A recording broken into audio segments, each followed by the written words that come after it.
Fibre types. अच्छा, इसमें आपने याद रखना है कि नर्व फाइबर की 3 टाइप्स हैं। पहले तो ए, बी और सी। अगली चीज जो इंपॉर्टेंट है इसमें वो ये है कि जो ए फाइबर है वो आगे 4 में डिवाइडेड है। ए अल्फा, ए बीटा, ए गैमा और ए डेल्टा।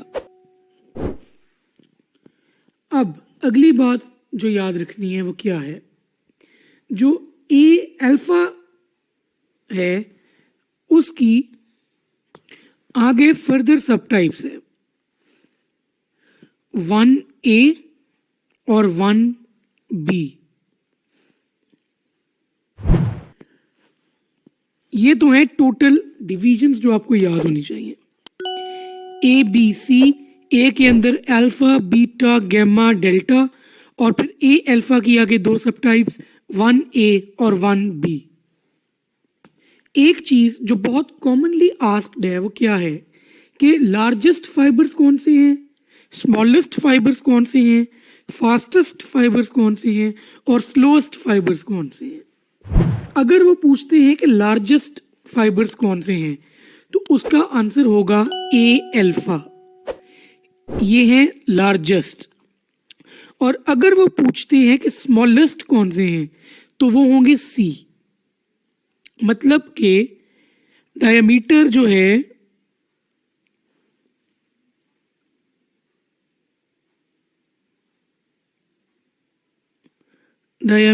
है वो इस तरफ डिक्रीज हो रहा है। अब दूसरी चीज वो पूछते हैं कि फास्टेस्ट कौन से हैं और स्लोएस्ट कौन से हैं। फास्टेस्ट जो हैं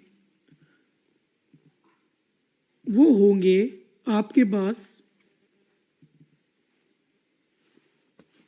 फिर से ए अल्फा,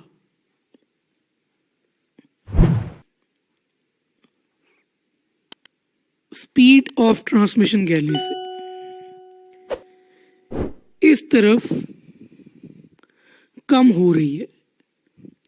मतलब कि फास्टेस्ट भी ए अल्फा है, लार्जेस्ट भी ए अल्फा है, फिर स्मॉलेस्ट सी है और स्लोएस्ट सी है।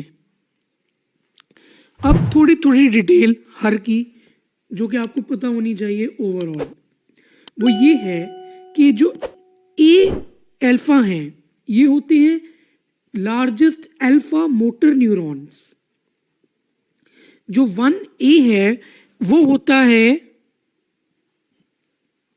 मसल स्पिंडल के लिए। 1B जो है वो होता है आपका, ब्लूटूथ से याद रखें, BT, टी से आपने याद रखें tendon organ, Golgi tendon organ के लिए 1B है।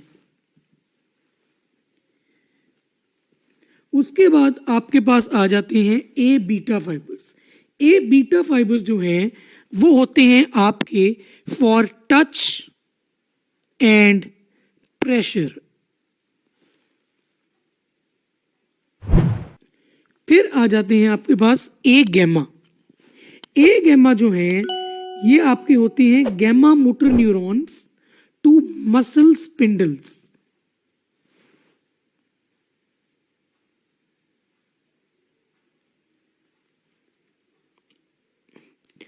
और फिर आ जाता है ए डेल्टा।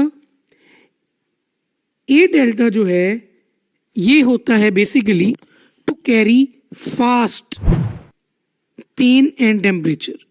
अब हमने यहाँ पे फास्ट क्यों लिखा है, क्योंकि जो सी फाइबर्स हैं वो कैरी करेंगे स्लो पेन एंड टेम्परेचर, और सी जो है एक तो वो मैंने आपको बताया है स्मॉलेस्ट है, दूसरा स्पीड सबसे कम है, तीसरा slow pain and temperature carry करेंगे, और चौथा कि ये अनमाइलिनेटेड होते हैं इसलिए भी स्लो हैं, अनमाइलिनेटेड होते हैं। ये बहुत इंपॉर्टेंट पॉइंट है।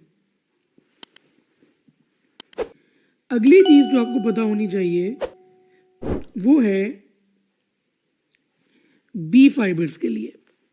जो बी फाइबर्स हैं वो होते हैं आपके कैरी करते प्री गैंग्लियोनिक ऑटोनॉमिक फाइबर्स जो हैं वो प्री गैंग्लियोनिक ऑटोनॉमिक फाइबर्स। और जो सी हैं वो आ जाते हैं आपके पास, एक तो स्लो पेन टेम्परेचर हो गया और दूसरी चीज क्या है, पोस्ट गैंग्लियोनिक। इनका सब कुछ बाद वाला है, पोस्ट गैंग्लियोनिक ऑटोनॉमिक फाइबर्स बहुत इंपॉर्टेंट है। इनमें से जो पूछी जाती है, एक ये पूछा जाता है फास्टेस्ट कौन सा है, स्लोएस्ट कौन सा है, लार्जेस्ट कौन सा है, स्मॉलेस्ट कौन सा है। दूसरा ये पूछा जाता है 1A स्पिंडल के लिए होता है, 1B गोल्जी टेंडन ऑर्गन के लिए होता है। तीसरा ये पूछा जाता है कि fast pain temperature A delta carry कर रहे हैं, slow pain temperature C fibres carry कर रहे हैं। चौथा ये पूछा जाता है कि अनमाइलिनेटेड कौन से हैं, तो वो आपके पास C फाइबर्स होते हैं। तो ये है ओवरऑल नर्व फाइबर की टाइप्स, डिटेल्स जितनी आपको पता होनी चाहिए, और जो पूछा जाता है वो मैंने आपको अलहदा बता दी है।